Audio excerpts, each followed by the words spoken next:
Camille veut une nouvelle famille.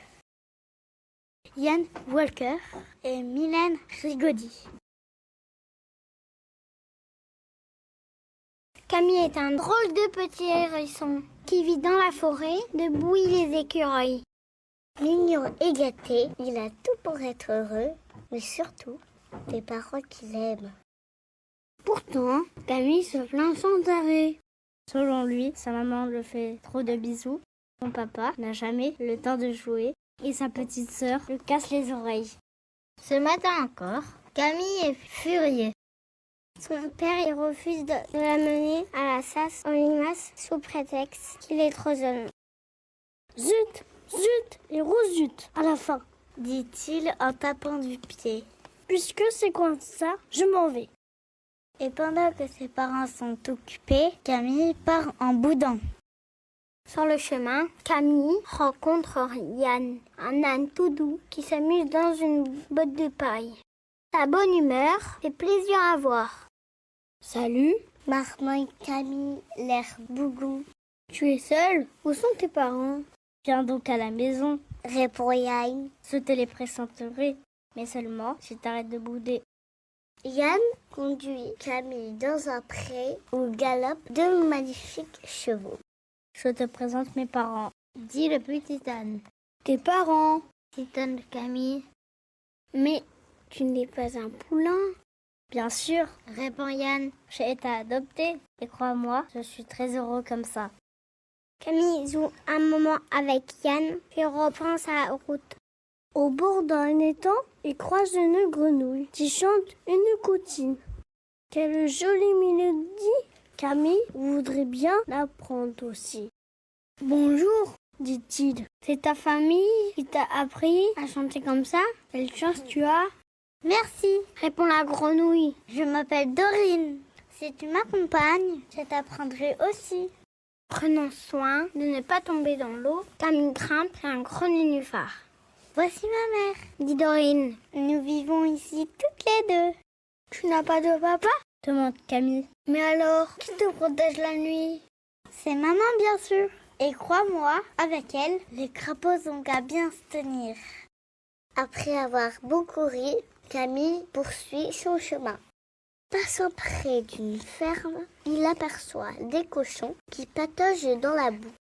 L'un d'entre eux, Enzo, ressemble plutôt à un marcassin. Bonjour, lui dit Camille. Pourquoi n'es-tu pas tout rose, comme tes camarades? Oh, c'est très simple, répond Enzo. Mon papa à moi n'est pas un cochon, mais un sanglier. Je viens de la ferme et mon mari de la forêt, raconte la maman d'Enzo. Aussi, quand notre fils est né, il s'est très vite adapté à nos 2 mois de vie. Eh oui, conclut Enzo en riant. Je mange aussi bien des glands que du maïs. Moitié sanglier, moitié cochon. Je suis un sanglier. Camille est émerveillée. Toutes ces familles si différentes. Décidément, la nature est bien riche. Le museau dans le vent, le petit hérisson parcourt la campagne. Mais déjà, son estomac le tiraille. Il mangerait bien un morceau de salade ou un ver de terre. Salut toi, dit une voix dans son dos. Tu es perdu? Que fais-tu seul au milieu des champs? C'est Baptiste, un jeune veau qui a parlé. Gentiment, il propose à Camille de venir déjeuner chez lui. Je te présente Roger, mon papa, dit Baptiste, le plus fort des taureaux, ajoute-t-il tout fier. Et voilà Bastien, mon autre papa. Papa Bastien fait très bien la cuisine. Je vais te régaler. Tu as 2 papas? s'exclame Camille. Je ne savais pas que c'était possible. Bien sûr que si. D'ailleurs, je ne suis pas si différente de toi. Moi aussi j'ai 2 parents.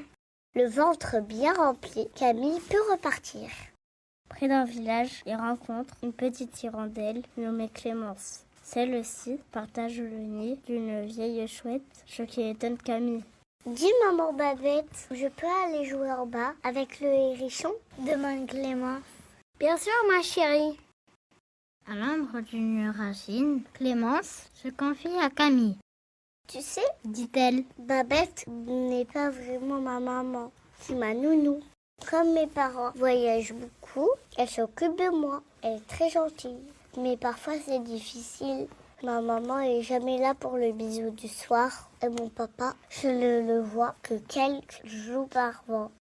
En y réfléchissant, Camille trouve que finalement, les bisous de sa maman sont bien agréables. Et que même si son papa ne l'emmène pas à la chasse, au moins il le voit tous les jours. Camille est pensive. Y a-t-il vraiment une famille idéale? Se demande-t-il à voix haute. Moi je sais, S'écrie Victor, un petit loup caché dans un fourré. la famille idéale, c'est la mienne. Nous les loups vivons en meute. Explique Victor. J'ai donc un papa, une maman, mais aussi 3 beaux-pères, 7 belles-mères et surtout une bonne trentaine de frères et sœurs. Imagine les bagarres au moment du coucher. Camille n'est pas très convaincue. Une petite sœur, c'est bien assez. D'ailleurs, elle lui manque. Et sport aussi. Camille veut rentrer à la maison. Heureusement, le chemin du retour semble beaucoup plus rapide.